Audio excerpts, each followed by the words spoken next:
gracias por la invitación a participar de esta conferencia. Las 4 ponencias en las que hemos trabajado para esta conferencia, de alguna manera se han ido articulando una con otra y han atacando diferentes temas, pero que creo que se complementan y dialogan bastante bien. La primera presentación, que es la que yo voy a hacer, se titula hacer visible la mejoración de la educación rural, una tarea pendiente, ¿no? Quiero concentrarme en la problemática que quisiera proponer como meta para el 2021, que tiene que ver con la educación rural, ¿no? Y considerar esta meta en el marco más amplio, más global, que tiene que ver también con un tema fundamental en este año, que constituye pues metas bastante importantes y necesarias a nivel global y a nivel nacional, ¿no? En este año 2015 tenemos, por un lado, en términos educativos, pues los Objetivos de Desarrollo del Milenio, cuya su segundo objetivo ha sido la educación universal primaria, ¿no?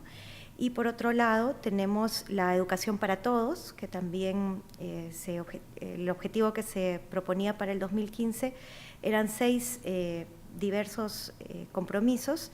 En estos 2 grandes objetivos mundiales, como son los ODM y el EPT, hemos encontrado algunos logros importantes, pero también muchos desafíos. Y en el marco peruano, digamos, las dificultades que hemos encontrado para lograr las metas que se habían planteado para este año tenían que ver sobre todo con la conclusión universitaria primaria, ¿no? Para el Perú y para América Latina, digamos, la matrícula era un logro que ya habíamos logrado, incluso desde principios del año 2001, ¿no? Ya teníamos más del 90% de matrícula desde los primeros años y hemos ido logrando una mayor matrícula que ha llegado ya al 25%, con lo cual está bastante bien el logro educativo. Sin embargo, la problemática es que, a pesar de nuestra problemática general, tenemos serias brechas y serias dificultades en otros indicadores educativos, ¿no? Por ejemplo, la tasa de conclusión en la educación primaria, es decir, los niños y niñas de 12, 13 años que terminan la primaria muestran una diferencia muy grande entre los estudiantes urbanos, donde podemos ver la columna azul, mientras que la población rural, en la columna roja, vemos una brecha importante, ¿no? En la cual vemos cómo hay menos porcentaje de conclusión en el caso rural. El mismo indicador podemos encontrar en términos de los logros, en términos de aprendizajes, ¿no? Donde encontramos unos logros mucho más bajos en las estudiantes y los estudiantes de zonas rurales. Aquí podemos ver, solo para el caso de la comprensión lectora,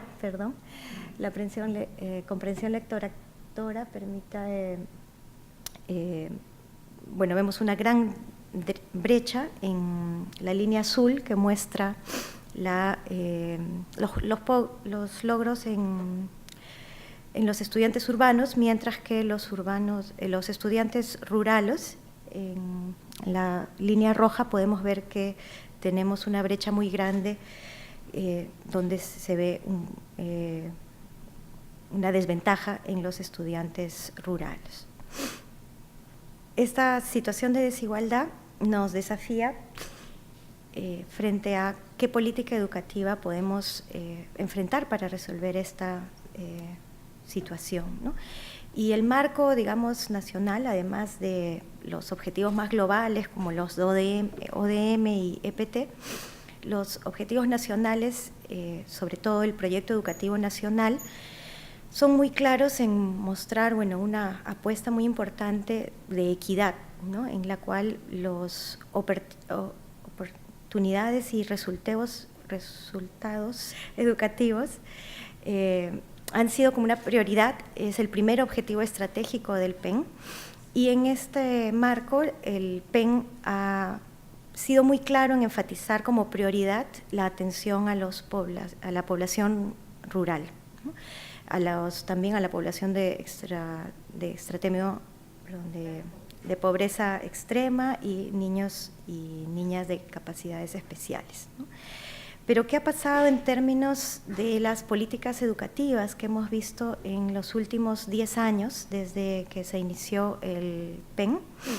Hemos visto una agenda, digamos, errática, en la cual hemos ido oscilando, ¿no? Y hemos visto cómo la educación rural ha terminado saliendo muchas veces de la agenda educativa, ¿no? En el quinquenio anterior hemos visto cómo una política bastante amplia y ambiciosa que contaba con fondos tanto del Tesoro Público como del Banco Mundial, que era el programa de educación en áreas rurales, fue suspendido, dejado de lado, y se optó más bien por la política de una laptop por niño, donde se buscó a través de las tecnologías repartir y crear tecnologías que permitan mejorar la educación, ¿no? Sin embargo, esto tuvo sus limitaciones tanto en la infraestructura que se necesitaba en las escuelas rurales, donde muchas veces no existían, por ejemplo, infraestructura, electricidad, servicios necesarios, y por otro lado se privilegió, digamos, los colegios emblemáticos que estaban más bien en capitales regionales, pero urbanas y no tanto en zonas rurales, ¿no?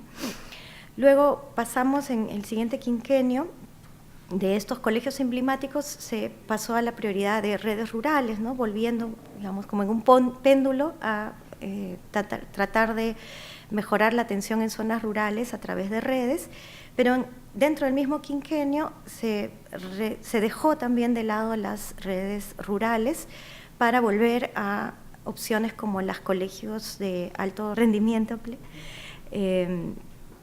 buscando nuevamente colegios en zonas urbanas más amplios, más llamativos, es cierto, con una mejor calidad, pero que dejan de lado a las poblaciones rurales que no llegan a acceder a estos colegios, ¿no? En el último discurso del presidente Humala, en el 28 de julio, no se dio ninguna mención a las escuelas rurales en todo el discurso presidencial, dejando bastante invisibilizado esta problemática de las escuelas rurales, ¿no?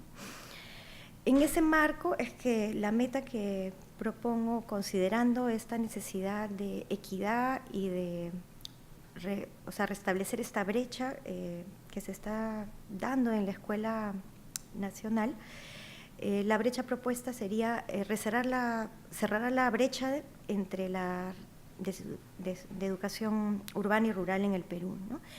Que quizás resulta bastante ambiciosa, pero creo que requiere una voluntad bastante decidida para poder avanzar en esa brecha, ¿no?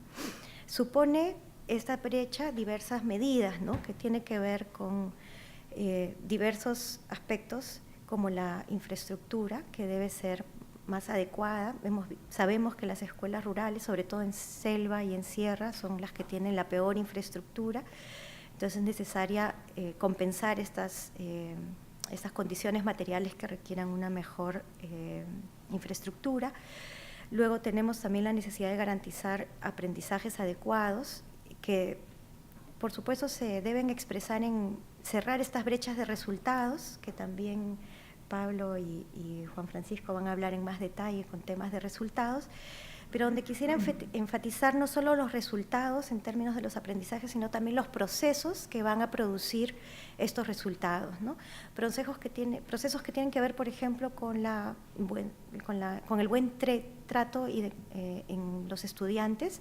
Todavía encontramos en muchas escuelas rurales situaciones de violencia y de discriminación hacia los alumnos rurales que es necesario enfrentar más abiertamente. Necesitamos también enfrentar esta educación de manera relevante, buscando una currícula relevante, contextualizada y culturalmente pertinente para los estudiantes, así como atender el uso de lenguas en estas diversas escuelas rurales.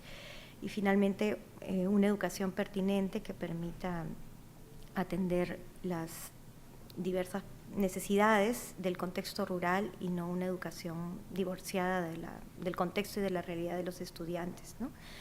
Entonces, aprendizajes no es solamente resultados de aprendizaje, sino un conjunto de procesos educativos que deben tomar en cuenta las necesidades de estudiantes y docentes, ¿no?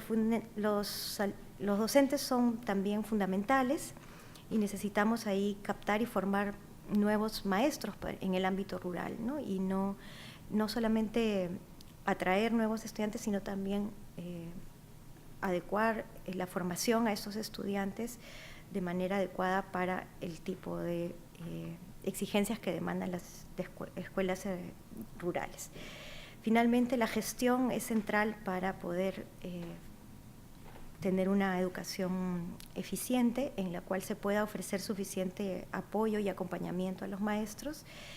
Y todas estas diversas estrategias, como ustedes pueden ver ahí, he puesto en negrita algunas de las estrategias que actualmente el Ministerio de Educación ha enfatizado, pero donde quisiera insistir en la necesidad de visibilizar y trabajar más directamente la educación rural, ¿no? Porque si bien existen estos grandes ejes, muchas veces no se está tomando directamente la atención a las escuelas rurales, ¿no? Por ejemplo, en términos de la infraestructura, como ustedes bien saben, el Programa Nacional de Infraestructura Educativa está trabajando un conjunto de estrategias para mejorar la infraestructura educativa, pero muchas veces lo rural no termina por ser una prioridad, ¿no? En algunas entrevistas que he realizado con colegas del PRONIET, encontramos, por ejemplo, una descentralización del trabajo que transfiere a los gobiernos regionales el presupuesto para infraestructura. Sin embargo, no hay necesariamente una insistencia, una prioridad en utilizar esos fondos para escuelas rurales, ¿no? Entonces, se pierde la orientación y la prioridad, digamos, a la construcción de infraestructura para las escuelas rurales, ¿no? Entonces, el PRONIED es una oportunidad y es una ventaja, pero que debe, digamos, dirigirse con mayor detalle a lo que son las necesidades rurales, ¿no? Otra oportunidad, pero también desafío, es utilizar la tecnología de manera más estratégica para poder mejorar la educación rural, y también es uno de los temas que Julio César va a hablarnos en mayor detalle, y donde también el Ministerio ha desarrollado una interesante propuesta como oportunidades de aprendizaje TIC. Y sin embargo, este importante proyecto que trate de usar esta tecnología para las escuelas rurales ha sido suspendida, a pesar de que es un proyecto que busca una aproximación integral, ¿no? Que utiliza el trabajo con maestros, el trabajo con tecnologías, el trabajo de gestión y la estrategia de contenidos digitales, ¿no?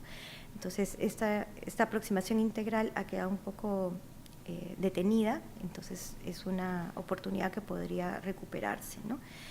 De la misma forma, otra oportunidad podría ser programas de focalización, de foco en la atención, como el Plan Selva, que quiere mejorar la gestión y la calidad de las escuelas en la zona selva. Sin embargo, es importante también no dejar de lado a las otras regiones como en sierra y costa, que también tienen escuelas rurales que es necesario atender, ¿no? Hay programas de acompañamiento y formación en la DIJEIVIRA, que también vale la pena fortalecer y continuar, donde se está creando y fortaleciendo nuevos docentes que están trabajando a nivel de diversas regiones para mejorar la educación bilingüe intercultural, que también vale la pena fortalecer. De la misma forma, habría que mejorar sobre todo los incentivos y los mecanismos para atraer maestros y maestras en zonas rurales, ¿no? En julio se hizo el concurso de maestros para la nueva carrera magisterial. Sin embargo, en este concurso, donde había un conjunto de situaciones en las cuales se daban incentivos y bonos adicionales, no se consideró incentivos adicionales que puedan lograr que los mejores los maestros profesionales, educadores que han sido premiados, incentivados, no son dirigidos, digamos, a escuelas rurales, ¿no? Sino que escogen diversas plazas, pero no necesariamente son incentivados de manera adicional para lograr que los mejores maestros lleguen a las escuelas rurales, ¿no? Entonces ahí necesitamos estrategias adicionales para lograr que mejores maestros atiendan estas escuelas rurales, ¿no? Hay otros programas también que pueden ser una oportunidad, donde es necesario considerar también a los alumnos rurales, ¿no? Por ejemplo, escuelas como las escuelas de escuela completa o de jornada completa, que son en su mayoría urbanas, pero sin embargo que tienen algunas escuelas rurales donde es necesario también incentivar la atención a las escuelas rurales. De la misma forma, programas como Beca 18, ha generado una serie de oportunidades para estudiantes jóvenes y sin embargo no queda muy clara cuál es la estrategia para incentivar sobre todo a los estudiantes rurales que tienen menos oportunidades para acceder a la educación superior, ¿no? Hay un foco en los estudiantes de mayor pobreza, pero creo que también la necesidad de los estudiantes rurales es necesario de incentivar en programas de este tipo, ¿no? Y finalmente hay también varias iniciativas de gestión en red que vale la pena fortalecer y que se pueden utilizar como oportunidades para fortalecer la gestión. Bueno, con eso quería terminar y les pido disculpas por mi exposición, que está un poco difícil en el vocabulario por un pequeño problema de salud. Disculpen. Gracias.